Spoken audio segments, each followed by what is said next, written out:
voice on behalf of unemployed youth and also parents of the victims. One more question to you.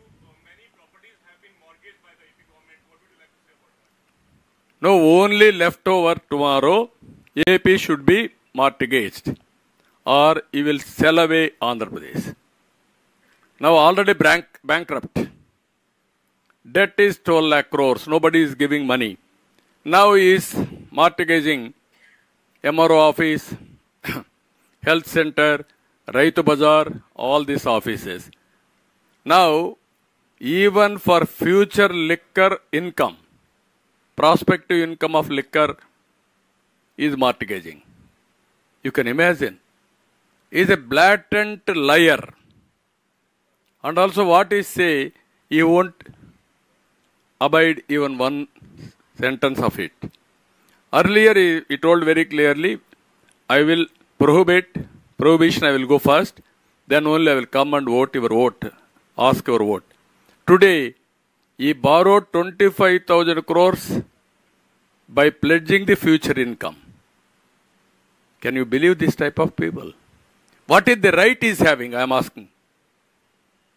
Even prospective future income also he is mortgaging. Existing government properties is mortgaging. Even the unemployed, how we manipulated, that took Group 1 service, Public Service Commission. This is the thing in Andhra Pradesh. Even in all these things, one scam happened in any other state. That is the end of the day of that political party. Here, thousands of scams. Every scheme is designed only for scam. తెలంగాణలో phone tapping వ్యవహారం జరిగింది. ప్రణీత్ రావును arrest చేశారు కదా.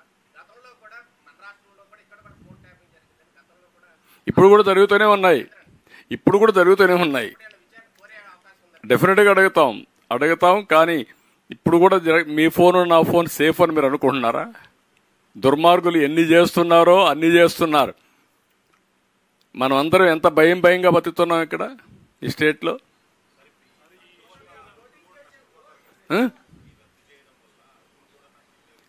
నిజమేనండి, ఏం చేయగలుగుతారు? అర్హులు నష్టపోతారు, అనర్హులకు ఉద్యోగాలు వచ్చాయి, ఎవరికి వచ్చాయి తెలియదు. అలాంటప్పుడు ఇప్పుడు జరిగేది ఏంటి? కాదు అంటే దుర్మార్గులకు మనం పట్టం కట్టేట అవుతుంది, వీళ్ళ ఆటలు సాగించేట అవుతుంది. నేనేమంటానంటే దీనికి పరిష్కార మార్గం ఏంటి? ఒకటే కదా. ఎవరైతే ఇలాంటి తప్పుడు పనులు చేశారో అలాంటి తప్పుడు పనులు మళ్ళా జరగకుండా ఉండాలంటే శాశ్వతంగా శిక్షించాలి. Punish them. How to punish? ఒకటి చట్టపరంగా పనిష్ చేయడం, రెండు రాజకీయ పరంగా పాతి పెట్టడం. మామూలుగా పాతి పెట్టడం కాదు, పాతి పెట్టి కాంక్రీట్ వేసి మళ్ళా బయట రాకుండా చేయాల్సిన బాధ్యత ప్రతి ఒక్కరి పైన ఉంది. ఏదో నా వరకు నేనేదో పదవి కోసమో పవన్ కళ్యాణ్ కోసమో బీజేపీ కోసమో మేము అడగడం లేదు. ఈరోజు జరిగే అవకతవకలు మీరు చూస్తే ఇంకా కూడా చెప్తున్నా, సిగ్గు కూడా లేకుండా వాలంటీర్స్ పంపించి మేము అది ఇస్తాం ఇది ఇస్తాం వాళ్లకు బ్రైబింగ్ చేసే పరిస్థితికి వస్తున్నారు. వాళ్ళకు కూడా చెప్పాం, ఇంటర్ఫియర్ కావద్దన్నాం. ఈరోజు రేపు ఎలక్షన్ నోటిఫికేషన్ వస్తుంది, అక్కడికైనా వీళ్ళ ఆగడాలన్నీ ఆగతాయని చెప్పి అనుకుంటున్నాం. కాకపోతే విల్ ఫేస్ ఇట్.